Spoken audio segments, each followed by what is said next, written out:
was wide open. After the turnover. He's got a man. Harburg going deep. Caught!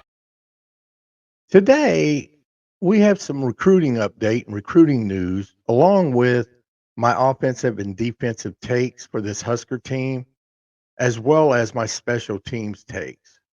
And remember, if you're a Husker fan or just a college football fan in general, make sure to hit that subscribe button and click on notifications as we talk Huskers, Big Ten, and college football daily. Now, with game one just a couple days away, I'm going to go over my offensive, defensive, and special teams takes for this Husker team. First, let's get into my offensive takes. Now, during Satterfield's press conference, he kind of discussed Harburg and that he made the comment Harburg's going to be out on the field with Raiola quite a bit. A lot is kind of how he put it. He made there's going to be a lot of packages and a lot of plays for them. And at first you're kind of thinking, wow, man, what could them be, man? What kind of plays they got? Mainly a lot of them. And then I started thinking, wait a minute now. Normally they're pretty hush-hush about things. Now all of a sudden on the week of the game, not only said that Harburg's going to play with Raiola and have some plays, he said a lot of plays. So was this more of a ploy to get UTEP to spend maybe a little of their precious practice time on maybe some packages for Harburg when really they're not? Something's telling me they really are going to play Harburg. And it wouldn't surprise me you don't see Harburg out there on the first play right off the bat to kind of put that in their head. But I don't think it's going to be a lot. It's probably just the way he said it when he said a lot. That kind of threw me off right there. And I kind of wonder now, did UTEP really fall for that? They're probably not that dumb either. I just have a hard time believing, one, it's a lot, and two, if it's a lot, why say that when you don't normally? It just seemed fishy, if you know what I mean. When you're usually pretty hush hush about things, and now all of a sudden you're doing that. So we'll see on Saturday. I do think they'll probably have a play or two in there, but I don't think it's going to be many. I mean, why would you take your 5-star quarterback out for a Wildcat down at the goal line? It just doesn't make sense. So now we did talk to Banks. Jamal Banks was at the podium, and they made the remark. Someone asked him about, which is kind of ironic they said this, but wanted to know, what he felt about, Harburg being the same size as him. And if you ever seen these two guys side by side, they're not really, to me, even close. Harburg's probably about 2 or 3 inches taller and probably got 40 or 50 pounds on there. So I don't know really what all that was about. But speaking of them wide receivers, I do want to talk about this wide receiver room because finally, Huskers, to me, might have one of the best looking wide receiver rooms in the Big Ten. They definitely have the outside wide receivers to compete in the Big Ten now. This is probably the most physical wide receiver room I've seen at Nebraska in probably over 10 years, maybe even longer. This is going to help give Raiola and this offense a boost, as I feel you're going to see quite a few wide receiver screens, tight end screens, running back screens, which is going to definitely help the pass and the run. This is why Rule and had Dylan watch film on Tom Brady, as Brady was like a master of getting the ball out of his hands quickly to his playmakers and letting his playmakers make the play. Take that 2 or 3 yard play, throw into 20, 30, or 40, or even the distance. And you're going to probably see that a lot with Nebraska this year. We actually saw it in the spring game. I think the very first play from Raiola was a tight end screen to Fandoni, if you remember, and I think it went for about 12 or 13 yards. So kind of exciting to see how this do because Raiola reads that RPO well. It's going to be part of the run game where you're handing the ball off, or if that tight end or wide receiver screen or whatever is open, he pulls down and throws it out there. And that's what he did in that pass to Fandoni in the spring game. So you got to think about it. Even if you only get 4 or 5 yards, That's no different than you getting a 4 or 5 yard run, and you'd enjoy a 4 or 5 yard run every single time. So I got a feeling that's going to be a plus. Satterfield also talked about the running back room and how now he's got 4 running backs that really haven't separated themselves. They've all played well, but for some reason, no one has stuck out. So they're going to go into this game one with all 4 being a code number one and use these next 2 or 3 games. Hopefully, it doesn't take that long to see if someone could separate themselves.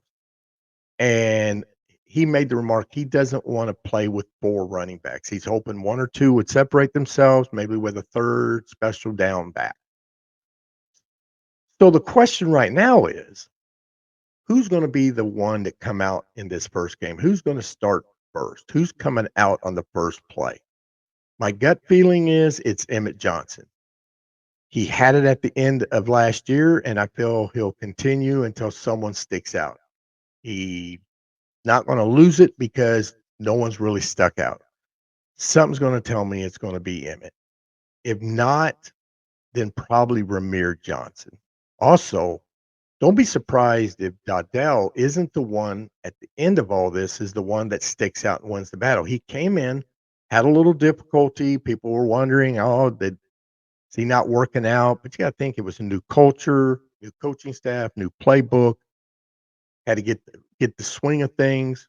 Well, in the fall, since the fall camp, he's really picked it up, and he's moved up to the point where he's now part of this four. Or before he wasn't even in it. So if he continues at this pace, don't be surprised if he don't take a hold of this and be the one that separates himself. And the question is, can Gabe pick up where he left off? Gabe's always been right there where he was, and then injuries would bite him in the butt.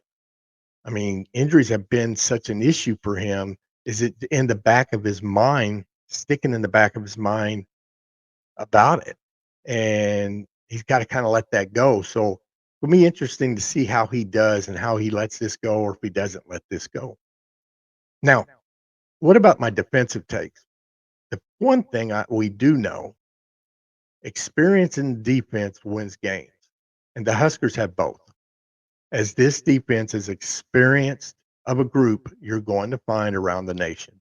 And if you want to win in the Big Ten, then there are just certain areas you need to be experienced, and that's the offensive and defensive lines, which the Huskers have both. And secondary is probably another, which is why I feel Rule and Tony White decided to put the top 4 experienced players in the secondary. I watched Marquise Buford play with the first teamers probably for over a week, 2 weeks at that second corner spot. And that's what told me what made me make my prediction in my other video that I thought Marquise Buford would be the second cornerback starting next to Tommy Hill. And that's what Tony White and Rule ended up doing as they made Marquise Buford the second starting corner. Now, these coaches like moving players around, keeping offenses off guard. So you're going to see them rotate in and out of all these positions. You're going to see them playing corner, playing safety, coming down into the box. So just because they're classified as a corner number 2 or safety, they might be end up playing safety or rotating down to a corner. And they've been doing that since last year. So nothing's really to me changing. I just think he wanted to get the most experienced players out on that field, and that's the good thing. The other good thing is these 4 have good chemistry playing with each other because of that experience. The bad thing about this is after these 4, depth, well, it's talented, depth is very young. So at times, as they're rotating players in and out, expect some growing pains as these young guys rotate in and out with these veterans. And if any of them get hurt, then definitely that secondary room is going to look quite a bit different than what it is. Now, for the defensive line, the question is Can this group be as good as our 2009 group with Sue and Crick? And I know a lot of you are probably saying, no, they're not as good as Sue. And you're right, none are as good as Sue, but I think the group is better than Sue and Crick because I thought Crick only looked good because of Sue. But I think Nash, Ty, Jamari Butler, them three combined are better than Sue and Crick together. They're as good as a group together as Sue and Crick. And you also got to remember the Huskers' depth. They have a great depth, and I talked about in my video before that one player to watch out for this year, and I felt like it's going to be backing up Nash, and that would be Elijah Judy, and boom, that's what happened. He is now second on the depth chart as he's bulked up nicely and kept his quickness. And I'm telling you right now, especially for a nose tackle, he's going to wreak havoc over that center. Coach Campbell has done an outstanding job of bulking Judy up while maintaining his speed and agility. To me, he's going to end up being better than Nash before his career is up here.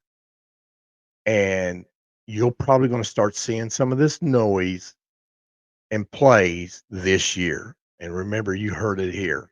So Judy's going to stick out. He just what I thought he would do. And you also got to keep in mind we have Van Poppel, we have James Williams. So this D line is as deep as they come. Now, Nash also talked about they're going to move him around more this year, not just line him up under center, which will open him up more. As last year, Nash was double teamed and even triple teamed at times. So moving him around on the line will open him up where he won't be double teamed as much and let him get into that backfield, into that quarterback a little more. So he had 4 sacks last year. Maybe this will boost it up 2 or 3 more, maybe even more than that. Another question I have for the defense, and maybe you guys can answer this. Will they take the ball away more than 14 times this year? Experience tells me yes, because like I said before, the secondary is experience. So hopefully with experience, you usually improve on takeaways. That to me has to be a must. If a defense is going to improve on a year, the biggest thing they're going to improve on is 3 things they're going to improve on. More forced takeaways, better yards per play, and better points per game. Those 3 will tell us how much they've improved. Now, special teams. Right now, we still don't know who's going to be the starting kicker. Right now, I feel like if it was me, it would be John Holt. They already stated that Tristan Alvano is not 100%, won't be 100% come Saturday. Said he's kicking well, but at a medium distance. They don't know how far back he can go. Where they said John Holt's done extremely well all fall. Same with Tristan. So if John Hall's the healthiest, let him have game 1. And another thing you're going to see this year, and probably see him right off the bat, and I think he's going to end up taking this job and running away with it, and that's Ja'Cory Barney. He's a code number 1 with IGC for returner, but I got a feeling it won't take him long, and he'll grab that spot on his own. And you're going to see some electrified runs with Barney.